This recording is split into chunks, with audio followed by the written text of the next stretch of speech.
Hey guys, Zane here with another One Take review, and today I wanted to talk about the Vines' Highly Evolved. Highly Evolved is the debut studio album from Australian garage rock revival band The Vines. Now, considering we aren't in the early 2000s anymore, if you aren't familiar with this particular outfit, but you are familiar with the likes of the White Stripes or the Yeah Yeah Yeahs, don't feel bad because most people have forgotten about the Vines as well. But at the time, it kind of seemed like the Vines were set to be the next big thing in commercially successful guitar rock kind of music. Get Free was a major hit and is featured on this record, and generally speaking, it seemed like the Australians were destined for a sort of staying power of success within the music industry until they completely fell off and kind of left without a trace. I mean, sure, the band did numbers of albums after this, but that doesn't mean that they were continuing to be as successful as their debut was and as that single Get Free was. Frankly, it may be one of the biggest fall-offs of a band I've ever seen before. It's understandable why people have forgotten about the Vines, though. I mean, they're not a particularly memorable band, and Highly Evolved is their debut, which means, generally speaking, that's where they get to release years of practice and creative energy, but frankly, it feels like an AI generator just consumed and computed all of the different sounds of a late 90s, early 2000s alternative rock radio station's rotation of 30 songs or so and spat out the Vines. Here, even though, again, it's their debut and they were a super hyped up band for the time period, the Vines sound like every sort of three-piece American high school band that's doing their best to emulate the early work of the Strokes and failing to spark any magic whatsoever, and the band lacked any sort of swagger or uniqueness that made them stand out in an, at the time, oversaturated market of bands that walked, talked, and acted just like the Vines did. Highly Evolved is also shockingly boring at times, which is just about the last thing you want garage rock to be. Songs like Homesick and Mary Jane are absolutely dreadful as they feel like eternities even though they clock at under 6 minutes in length, just continue to drag on and have the absolute audacity to feel like they're about to build up to something greater than what it actually does, as if they have some sort of purpose on an already bland and purposeless record.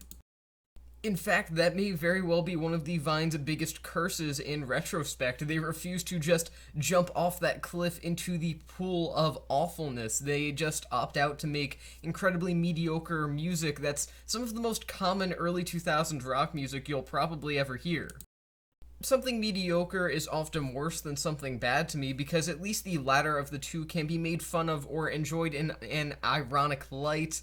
I mean, there's a reason that bands like The Shags or albums like Trout Mask Replica by Captain Beefheart are so well loved in the future. It's not because they're good, it's because they're bad, which in turn makes them kind of good. Highly Evolved isn't an impossibly awful album, and the Vines truly weren't a terrible band, but at the same time, it's nearly impossible to talk about either of them in a positive light either. They were truly nothing items in the early 2000s. This record doesn't even sound remotely interesting musically either. Considering the fact that Highly Evolved quite literally tries to do absolutely nothing new with the music that was going on in the garage rock revival and the music that influenced it decades prior, the least that the Vines could do would be master a certain sound that had been pre-established for decades at that point, but they can't even do that. Nearly every song here fails to have intriguing progressions, are quite frankly very forgettable, and even difficult to distinguish from one another outside of soft songs and loud songs, and if that's the only way I can really tell your songs apart, that's a big issue for your record overall. Highly Evolved is just about an album that amounts to nothing in every aspect that I can think of, and even for a record that came out during a time period that was with a genre basing itself around an older genre, Highly Evolved still feels shockingly passionless and uninspired. In fact, it may be one of the most uninspired albums of the early 2000s. So overall, Highly Evolved is an understandably forgotten album. In fact, if I didn't revisit it for the sake of this video, I probably would have forgotten about it completely as well, and never thought about it once ever again for the rest of my life. In fact, by the time that I'm done uploading this video, there's actually a very good chance that I, again, will probably never think about this album once again in the rest of my life. After all, the Vines had all of the makings of a critically overhyped band. They were part of a major critically beloved movement. They captured lightning in a bottle with a hit single and Get Free, but most of all, and this is the big one here for critically overrated acts, they lacked any genuine substance and really just looked and acted the part more than anything. I mean, hey, it's understandable. The garage rock revival was a big deal for a few years there, and the music industry needed somebody to swing with the best of them alongside the White Stripes and the Yeah Yeah Yeahs and the Strokes and the Arctic Monkeys and the Libertines, but the Vines just couldn't, honestly. For the sake of comparison, I've always found the Vines to be remarkably similar to the Hives, but the thing is, the Hives in that whole garage rock revival scene were not only one of the first to do that whole garage rock revival sound, but also the simple fact that they were actually a more intense and energetic, likable band. And sure, their music hasn't aged beautifully like other bands like the White Stripes have, but the Hives were just a more passionate band that obviously enjoyed what they were doing, what they were recording. And to this day, I will say that some albums like Veni Vidi Vicious still hold up pretty well overall, but the Vines were a band that sounded passionless in 2002, I'm sure, and they especially sound even worse now.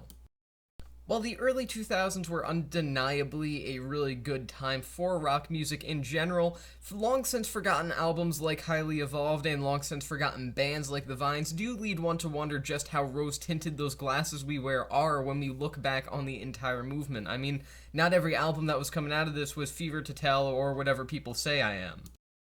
So I'm going to give Highly Evolved 2.5 stars out of 5. There's nothing offensively bad here or anything like that, but it is offensively boring, and quite frankly, I'm impressed by just how uninteresting you can make an album from a genre that is based around energy and being gripping and interesting. Garage rock doesn't even need to be necessarily good from a compositional or musical aspect. I mean, if we go back some decades to the likes of the MC5 or even before that the Sonics, those guys could play like a maximum of 4 or 5 chords, but they were amazing because they had such passion and conviction in what they were doing. And the Vines can't really play, but they lack that compassion and conviction too, so it just ultimately becomes a bland nothingness album. So again, 2.5 stars out of 5, and with that being said, that's the end of this review, and I'll see you guys in the next one.